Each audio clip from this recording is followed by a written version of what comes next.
49 fertility centre మీకు అందిస్తుంది కేవలం 899 రూపాయలకి ఫర్టిలిటీ అసెస్మెంట్ ప్యాకేజ్. అడిసిమల్లి గారు ఇప్పుడు ప్రధాని మోడీ గారు హైదరాబాద్లో చంద్రబాబు గారిని, పవన్ కళ్యాణ్ గారిని కలిశారు. ఇది ఆంధ్రప్రదేశ్ కన్నా తెలంగాణలో ఎక్కువ ప్రకంపనలు వస్తున్న పరిస్థితి. ఎక్కువగా చర్చించుకుంటున్నారు తెలంగాణలో కూడా. ఎందుకంటే త్వరలో ఇక్కడ జీహెచ్ఎంసీ ఎన్నికలు జరగబోతున్నాయి. హైదరాబాద్లో ఒకప్పుడు టీడీపీకి చాలా స్ట్రాంగ్ హోల్డ్ ఉన్నది. ఇక్కడ ఎమ్మెల్యేలు కూడా చాలామంది గెలిచిన పరిస్థితి. వాళ్ళు ఆ ఎమ్మెల్యేలు ఇప్పుడు వివిధ పార్టీలకి స్ప్రెడ్ అయిపోయారు. అయితే రానున్న నెక్స్ట్ అసెంబ్లీ ఎన్నికల్లో కూడా ఏపీ లాగా కూటమి ఇక్కడ వెళ్ళబోతోంది. జీహెచ్ఎంసీ కావచ్చు, నెక్స్ట్ తెలంగాణ అసెంబ్లీ ఎన్నికలు కావచ్చు, బీజేపీ, టీడీపీ, జనసేన కూటమి ఉంటుంది అనేది ఒక ప్రచారం జరుగుతుంది. ఆ విషయంలో మాట్లాడడానికి, దాని గురించి మాట్లాడడానికి, నెక్స్ట్ స్టెప్స్ తీసుకోవడానికి మోడీ గారు మాట్లాడారు అనేది ఒక అవకాశం ఉందంటారా? టీడీపీ క్యాడర్ ఎట్లా చూస్తుంది దీన్ని? మోడీ గారు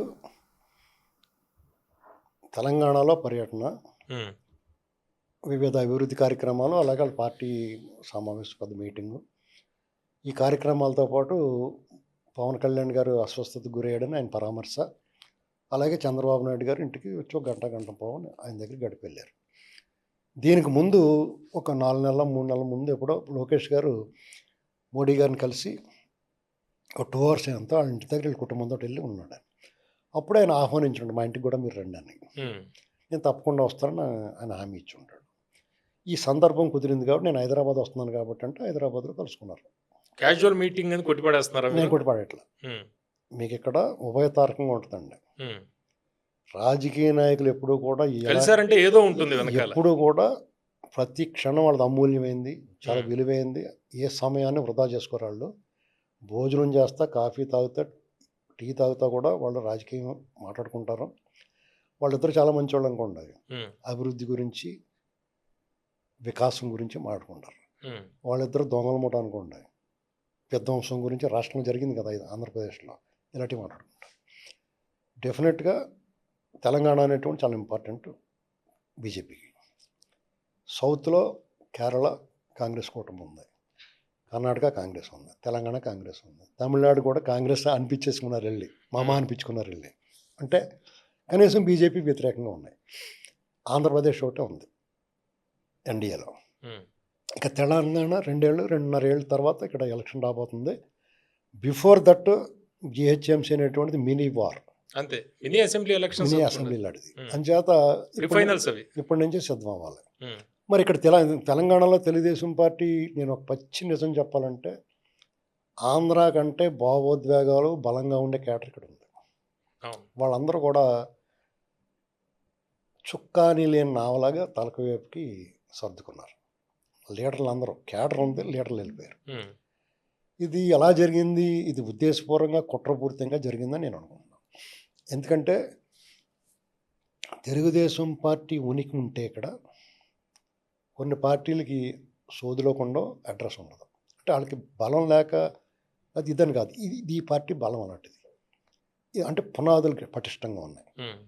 కాబట్టి 14 ఎన్నికల్లో ఉద్యమ తీవ్రత తర్వాత వచ్చిన, విభజన తర్వాత వచ్చిన ఎన్నికల్లో బీజేపీ, టీడీపీ కూటమి గణనీయమైన సీట్లు, ఓట్లు సాధించింది. అది కళ్ళ ముందున్న సత్యం కదా, చరిత్ర చెప్పిన సత్యం. అయితే 2018లో మహాకూటమి దెబ్బతింది కదా. మహాకూటమి దెబ్బతిన్నా కానీ టీడీపీకి 8 సీట్లు పోటీ చేస్తే 2 సీట్లు నెగ్గింది. వాళ్ళు పోటీ చేసిన 2 సీట్లు 2వ స్థానంలో ఉన్నారు. కాబట్టి ఆ పార్టీ బలం ఎక్కడైనా సరే స్థిరంగా ఉంది. కానీ 2015 తర్వాత ఆ పార్టీ మెల్లమెల్లగా రకరకాలుగా లాగేసుకున్నారు అంతా. కొంతమంది కాంగ్రెస్లో, కొంతమంది ఎక్కువ టీఆర్ఎస్లో పోయారు. టీఆర్ఎస్ ఏం చేసిన అవివేకమైన పని ఏంటంటే, వాళ్ళకి ఒక భావోద్వేగ బంధం తెలంగాణతో. టీఆర్ఎస్ అంటే దాన్ని కట్ చేసుకున్నాడు ఆయన. తెలంగాణ మీద టీఆర్ఎస్కి ఒక హక్కు ఉంది, ఈ రాష్ట్రం మీద సాధించేమని. మిగతా వాళ్ళు ఎంతమంది కష్టపడినా ఆ క్రెడిట్ గోస్ టు కేసీఆర్. ఆయన ఏం చేశాడంటే, తెలంగాణ మీద హక్కు విడుదల కాగితం రాసిచ్చాడు ఆయన. నేను హక్కు వదులుకున్నాడు ఆయన. హక్కు వదులుకున్నప్పుడు మీ ఆస్తి పంపకాలప్పుడు మీ అన్నదమ్ములు పంచుకున్న తర్వాత హక్కు విడుదల కాగితం రాసిచ్చేస్తాను, నీదే, నువ్వు తీసేసుకుని నాకేం సంబంధం లేదు. అలాగా నా దేశం అంతా కావాలి, నాకు ఇది వద్దు, నాకు ఇది ఒకటి చాలదని చెప్పేసి బీఆర్ఎస్ పెట్టుకున్నాడు ఆయన. అక్కడితో పునరాలోచనలో పడ్డారు ప్రజలు, వివిధ పార్టీల వాళ్ళు. తెలుగుదేశం పార్టీ టీఆర్ఎస్ నాయకుల వెంట కొంతమంది వెళ్ళారు, కాంగ్రెస్ వైపు వెళ్ళలేక కొంతమంది వెళ్ళారు టీఆర్ఎస్ వైపుకి. ఇలా రకరకాలుగా సర్దుకున్నారు. అయితే కేసీఆర్ గారు చేసిన పని ఏంటంటే జగన్మోహన్ రెడ్డి లాంటి వ్యక్తితో సాంగత్యం. ఆంధ్రప్రదేశ్కి అత్యంత అన్యాయం, దుర్మార్గం, ద్రోహం చేసిన జగన్మోహన్ రెడ్డితో కేసీఆర్ గారు ఉండడం వల్ల కేసీఆర్ గారిలో కూడా జగనే కనపడతాడు ఇలాగ. అంటే మీకు చిన్న ఎగ్జాంపుల్ చెప్తాను మీకు బాగా అర్థమయ్యేలా. చంద్రముఖి సినిమాలో గంగ చంద్రముఖి పొజిషన్లో ఉంటుంది. ఆ గంగకి ఆ ఈశ్వర్ ప్రొఫెసర్ కూడా రాజులా కనపడుతూ ఉంటాడు. ఇక్కడ తెలంగాణలో ఉన్న టీడీపీ వాళ్ళకి చంద్రబాబు నాయుడు గారిని ఇబ్బంది పెట్టి, వెక్కిరించి, వేధించి, తెలుగుదేశం వాళ్ళని సర్వనాశనం చేయడానికి చూసి కొట్టి, తిట్టి మాట్లాడిన జగన్మోహన్ రెడ్డి కేసీఆర్లో కనపడ్డారు అందరికి. వీళ్ళందరికీ అదే టైంకి రేవంత్ రెడ్డి కాంగ్రెస్లోకి వచ్చారు. కాబట్టి వీడు మనోడారా బాబు అనుకున్నారు. రేవంత్ రెడ్డి కూడా పార్టీ విడిచిపెట్టిన తర్వాత ఆయన ఎప్పుడు కూడా పల్లెత్తి మాట అనలేదు. అక్కడ ఆయన క్యారెక్టర్ పెంచుకున్నాడు.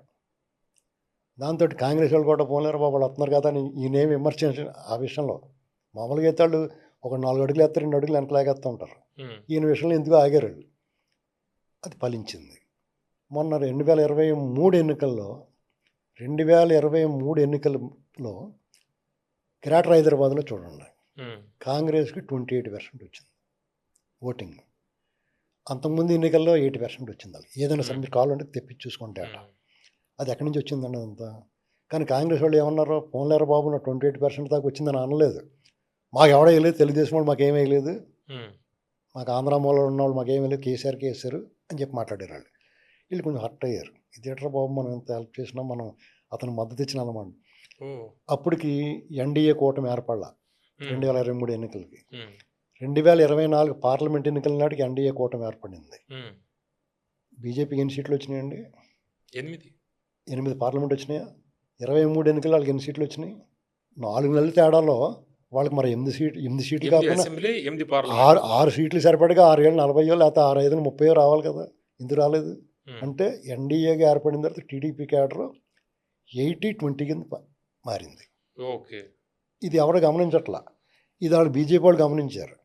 కానీ వాళ్ళకి ఏంటంటే బీజేపీ తెలంగాణ లీడర్స్కి ఏంటంటే ఈ కేక్ మొత్తం మనమే తినేయాలి, టీడీపీ వాళ్ళు మనం సపోర్ట్ చేసేయాలి తప్ప వాళ్ళు లేకపోతే మనం సపోర్ట్ చేస్తారని అనుకున్నారు వాళ్ళు. టీడీపీని ఎవరో పాడు చేశారు అనుకున్నాం మనం, ఇంకొకరిని తిట్టుకున్నాం మేమంతా. కానీ ఎవరు పాడు చేశారో మాకు తెలుసు. ఇప్పుడు అన్ని దారిలోకి వచ్చిన సెట్ అయింది అంతా. ఇంకా మనం గొడవలు పెట్టుకోకూడదు ఇప్పుడు, కాబట్టి ఇంకేం మాట్లాడడం మేము. అంటే 2023లో పరోక్షంగా టీడీపీ కాంగ్రెస్కి మద్దతు ఇచ్చినా కూడా రేవంత్ రెడ్డి కావచ్చు లేకపోతే కాంగ్రెస్ కావచ్చు వాళ్ళు పట్టించుకోకపోవడం వల్ల తర్వాత పార్లమెంట్లో పరోక్షంగా బీజేపీకి సపోర్ట్ చేసింది టీడీపీ. అంటే వాళ్ళు పట్టించుకోకపోవడం కాదండి, మాకు టీడీపీ క్యాడర్ మాకేం సపోర్ట్ చేయలేదని బహిరంగంగా మాట్లాడారు వాళ్ళు. డెఫినెట్గా బాధపడతారు. నేనున్నానండి 23 అసెంబ్లీ ఎన్నికల్లో నేను రేవంత్ రెడ్డికి ఓటేశాను. రేవంత్ రెడ్డిని చూసే ఓటేశాను. ప్రచారం కూడా చేశాను. నేను జీవితకాలం కాంగ్రెస్ వ్యతిరేకం, కొరడు కట్టిన కాంగ్రెస్ వ్యతిరేకం, కేవలం రేవంత్ రెడ్డి గురించి వేసాను. చంద్రబాబు శిష్యుడు రేవంత్ రెడ్డి అనేది కూడా ఉంది కదా. ఎవరిని కానివ్వండి, రేవంత్ రెడ్డి అంటే అభిమానం. అతను మేము కాంగ్రెస్ వాడిగా చూడలేదు ఇప్పటికే, స్టిల్ ఇవాళ కూడా మావిడే ఉండడం అనుకుంటున్నాం. మరి రేపు బీజేపీ తోటి వెళితే రేపు ఎన్డీఏ ఒక మాటేనండి, పార్లమెంట్ ఎన్నికలకు వచ్చేటప్పటికి మా బాస్ చంద్రబాబు నాయుడు గారు టీడీపీ పార్టీ పొత్తులో ఉంది కూడా బీజేపీకి వేసాం కూడా.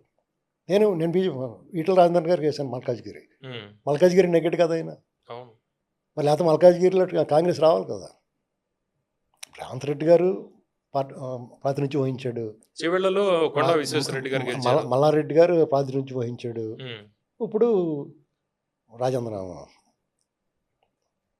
ఈటల రాజేంద్ర గారు వచ్చాడు. అంటే మీకు ఈ ఓటు ఇటీవల కాలంలో మా పార్టీ సర్వే చేయించింది, ఎక్కడ చెక్కు చెదరలేదు క్యాడర్. టీడీపీ ఓటు బ్యాంక్ 30 నుంచి 40 స్థానాల్లో చాలా కీలకమైన తలరాతలు మార్చే స్థితిలో ఉంది. ఇటు ఇంకా దిక్కుముక్కు లేకుండా ఉన్నా కానీ అదే ఎవడో కూడా దీన్ని సరైన నడిపించి ఒక ఫేస్ ఉండాలి. ఇప్పుడు కమిటీలు వేయాలి, ఎక్కడికక్కడ ఒకసారి ఇగ్నిషన్ తిప్పితే మళ్ళీ రీయాక్టివేట్ అయిపోద్ది. అంటే రీయాక్టివేట్ అవబోతుందా తెలంగాణలో? ఖచ్చితంగా. ఎందుకంటే ఇప్పుడు తెలంగాణ టీడీపీ అధ్యక్షుడు ఎవరు అంటే చాలా మందికి తెలియదు. ఇప్పుడున్న ఆయన కదండి, కొత్తగా పెడతారు. ఇప్పుడు ఏర్పాటు చేస్తారంతా. ఫోకస్ చేయబోతుందా ఇప్పుడు? ఫోకస్ చేస్తారు, చేసి తీరాల. ఉమ్. అంటే ఇప్పుడు మోడీ, చంద్రబాబు, పవన్ కళ్యాణ్ ఈ మీటింగ్ సారాంశం ఇదేనా? ఖచ్చితంగా ఆ ముగ్గురు కలిపి మళ్ళీ పోటీ చేస్తారు. ఎన్డీఏగా ఇప్పుడు ఆంధ్రాలో ఎన్డీఏగా పోటీ చేసినట్టు ఇక్కడ ఎన్డీఏగా పోటీ చేయడానికి అభ్యంతరం ఉంటుంది. బలం ఉండి అంటే కొంతమంది బీజేపీ వాళ్ళు వ్యతిరేకిస్తున్నారు కదా, చాలా మంది బీజేపీ ఉత్తర తెలంగాణ నాయకులు కొంతమంది ఓపెన్ గా టీడీపీ తోటి పొత్తు ఉండదు అని చెబుతున్న పరిస్థితి, ఉండదని చెప్పి హైదరాబాద్ మినహాయించి. ఉండదని చెప్పినట్టు పోతాడండి. ఉమ్. ఉండదని చెప్పినట్టు బయటకు టీడీపీ పోతాడు. తోటి పొత్తు లేకపోతే బీజేపీ అవుట్. ఇప్పుడు ఖచ్చితంగా వాళ్ళు అధికారంలో రావాలనుకుంటే టీడీపీతో పొత్తు ఉండాలండి. ఎన్డీఏగా పోటీ చేయాలి.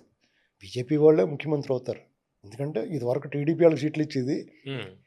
వాళ్ళు ఈ 10 సంవత్సరాలు జరిగిన డ్యామేజ్ వల్ల అవును వాళ్ళు టీడీపీకి ఇన్ని సీట్లని ఇస్తారు. అవును. అది కూడా టీడీపీ గెలిచే చోట్ల బీజేపీ వాళ్ళు దెబ్బేసి టీడీపీకి ఇవ్వకపోతే దెబ్బైపోతారు. టీడీపీ బలం ఎక్కడ ఉందో చూసుకుని ఆ విషయంలో చంద్రబాబు నాయుడు గారు గట్టుకుంటాడు, సర్వేలు చేయించుకుంటాడు. మా బలం ఎక్కడ ఉందో మాకు తెలుసు. వాళ్ళ సీట్లు ఎత్తే వాళ్ళకే కదా బలం ఉంది. అవును. ఇప్పుడు కలిసిమెలిసి ఉన్నప్పుడు ఇక్కడ వాళ్ళ అధికారం కోసం చూస్తే కనుక, అధికారం కావాలనుకుంటే కనుక ఖచ్చితంగా టీడీపీ జనసేన కలిపి ఉండాలి, ఎన్డీఏగా పోటీ చేయాలి. అప్పుడు ఓకే ఓకే చెప్పండి సార్, చెప్పండి. ఖచ్చితంగా గెలుస్తుంది. ఇక్కడ చాలామంది మాట్లాడుతున్నారు మాకు టీడీపీతో పొత్తు అవసరం లేదు, పొత్తు అవసరం లేకపోతే 23 ఎలక్షన్ టైప్ ఉంటుంది, పొత్తుతో వస్తే 24 పార్లమెంట్ ఎలక్షన్లా ఉంటుంది. సింపుల్, వాళ్ళు ఆలోచించుకోవాలంతే. అంటే బిగినింగ్ జిహెచ్ఎంసీ ఎన్నికలతోటే స్టార్ట్ అవుతుంది ఈ పొత్తు అనేది మేము అనుకుంటున్నాం.